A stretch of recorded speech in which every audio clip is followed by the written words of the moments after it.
Mr. Clever by Roger Hargreaves. Mr. Clever was quite the cleverest person ever, the cleverest person in the world, and he knew it. "Oh, I am so very, very clever," he used to say, to himself more often than not. He lived in Cleverland, where, as you may know, everybody and everything is as clever as can be. In Cleverland, clever trees managed to grow apples and oranges at the same time. In Cleverland, clever flowers get up and go for a walk. Oh yes, Cleverland is the most clever place. Would you like to live there? Mr. Clever does. "Oh, I am so very, very clever to build such a clever house," he used to go around telling everybody. One morning, Mr. Clever was awakened by his special Mr. Clever alarm clock.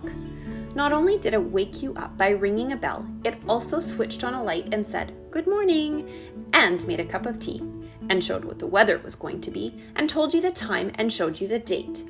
It also whistled cheerfully while it was doing all of that. Mr. Clever yawned, got up, washed, cleaned his teeth with his special Mr. Clever toothbrush, which squeezed toothpaste onto the brush out of the handle, and went downstairs for breakfast.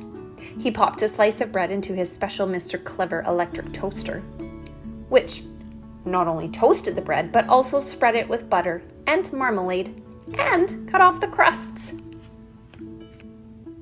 After breakfast, he went for a long walk, an extremely long walk. In fact, such a long walk that he walked all the way out of Cleverland, although he didn't know it. He met somebody else who was also out for a walk. Do you know who it was? That's right, Mr. Happy. "Hello," cried Mr. Clever. "I'm the cleverest person in the world." "Oh, good," said Mr. Happy. "Then you must be clever enough to make up a really good joke to tell me." He laughed. "Jokes make me happy," he explained.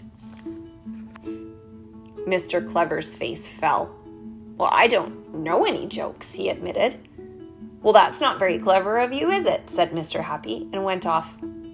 Mr. Clever went on. And do you know who he met next? That's right, Mr. Greedy. "Hello," cried Mr. Clever.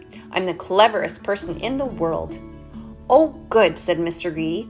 "Then you can tell me the recipe for the world's most delicious dish." He licked his lips. "I like food," he explained. Mr. Clever's face fell. "Well, I can't cook," he admitted, "and I don't know any recipes." "Well, that's not very clever of you, is it?" said Mr. Greedy, and he went off in search of food.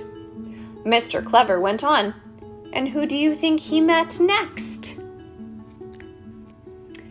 Yes, Mr. Forgetful. "Hello," cried Mr. Clever. "I'm the cleverest person in the world." "Oh, good," said Mr. Forgetful. "Then you can tell me what my name is." He smiled apologetically. "I've forgotten," he explained. Mr. Clever's face fell for the third time that morning. "But I don't know your name," he admitted. "We've only just met." "Well, that's not very clever of you, is it?" said Mr. Forgetful, and he went off too, forgetting to say goodbye. And so it went on all day. Mr. Clever couldn't tell Mr. Sneeze the cure for a cold, and he couldn't tell Mr. Small how he could grow bigger, and he couldn't tell Mr. Nervous what the secret for being brave was, and he couldn't tell Mr. Topsy-Turvy how to talk round way right. I mean the right way round. A not very clever day. Not at all. Not a bit. As by now he wasn't feeling anything like the cleverest person in the world, Mr. Clever decided he'd better go home. He passed a pair of worms who were having a chat. "Who's that?" asked one worm. "That," replied the other worm, "is Mr. Clever, the cleverest person in the world on his way home to Cleverland."